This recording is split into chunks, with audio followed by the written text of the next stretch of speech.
ছোট থেকে বড় সবার পছন্দের শিমের বিচি শুটকি কিংবা মাছ যেটা দিয়ে রান্না করেন খেতে অনেক মজার হয়। আজকেই সেভাবে রুই মাছ দিয়ে শিমের বিচি রান্না করব। হ্যালো এভরিওয়ান, আসসালামু আলাইকুম। কেমন আছেন সবাই? আশা করি অনেক ভালো আছেন। আলহামদুলিল্লাহ, আমিও ভালো আছি। প্রথমে একটা কড়াইতে তেল দিয়ে নিয়েছি। তেলটা একটু গরম হয়ে এলে দিয়ে দিব পেঁয়াজ কুচি। পেঁয়াজটা একটু নরম হয়ে এলে এখানে দিয়ে দিয়েছি প্রথমে লবণ, রসুন বাটা, আদা বাটা, হলুদ গুঁড়ো, গরম মশলা গুঁড়ো, মরিচ গুঁড়ো। এবার সবগুলো মশলা অল্প একটু পানি দিয়ে ভালোভাবে কষিয়ে নিয়েছি। এবার মশলাটা কষানো হয়ে গেলে এখানে দিয়ে দিব রুই মাছ। আমি এখানে 3 পিস রুই মাছ, বড় 3 পিস রুই মাছ ছোট ছোট পিস করে 6 পিস করে কেটে নিয়েছি।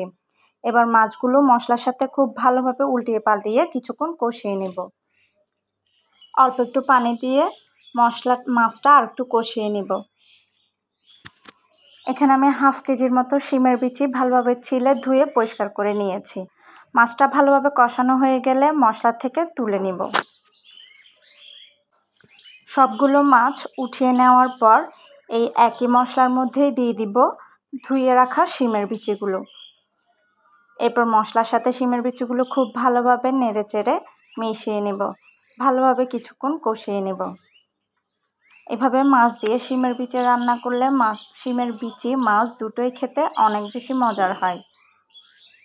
এরপর শিমের বিচিটা কিছুক্ষণ কষানো হয়ে গেলেই এখানে দিয়ে দিব কিছু টমেটো কুচি। বিচিতে প্রচুর পরিমাণ ভিটামিন থাকে, তাই এটা বাচ্চাদের জন্য অনেক হেলদি একটা খাবার। বাসার ছোট থেকে বড় বেশিরভাগ সবাই এটা পছন্দ করে। এরপর এখানে দিয়ে দিয়েছি কয়েকটা আস্ত কাঁচামরিচ। এরপর নেড়ে চেড়ে সবগুলো ভালোভাবে আরও কিছুক্ষণ কষিয়ে নেব। আপনারা কে কোথা থেকে ভিডিওটা দেখছেন কমেন্টে জানাতে ভুলবেন না। ভালোভাবে শিমের বিচিগুলো কষানো হয়ে গেলে এখানে অ্যাড করে দিব আমরা পর্যাপ্ত পরিমাণে পানি। যতটুকু পানি শিমের বিচিটা সিদ্ধ হওয়ার জন্য এবং যতটুকু ঝোল রাখতে প্রয়োজন আপনাদের পছন্দ অনুযায়ী ততটুকু পানি আপনারা অ্যাড করবেন। কিছুক্ষণ বলক চলে আসার পর শিমের বিচিটা যখন হাফ সিদ্ধ হয়ে যাবে তখন এখানে সেই রান্না করে রাখা মাছগুলো দিয়ে দিব। এরপর ঢাকনা দিয়ে ঢেকে ভালোভাবে রান্না করে নেব।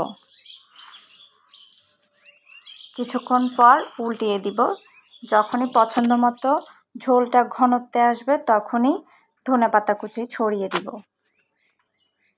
এ পর্যায়ে আপনারা লবণটাও চেক করে নিতে পারেন। এটা খেতে এভাবে অনেক মজার হয়, আপনারা রান্না করে দেখতে পারেন। ভিডিওটা ভালো লেগে থাকলে অবশ্যই লাইক, কমেন্ট ও শেয়ার করতে ভুলবেন না। যারা এতক্ষণ আমার সাথে ছিলেন সবাইকে অসংখ্য ধন্যবাদ। আল্লাহ হাফেজ।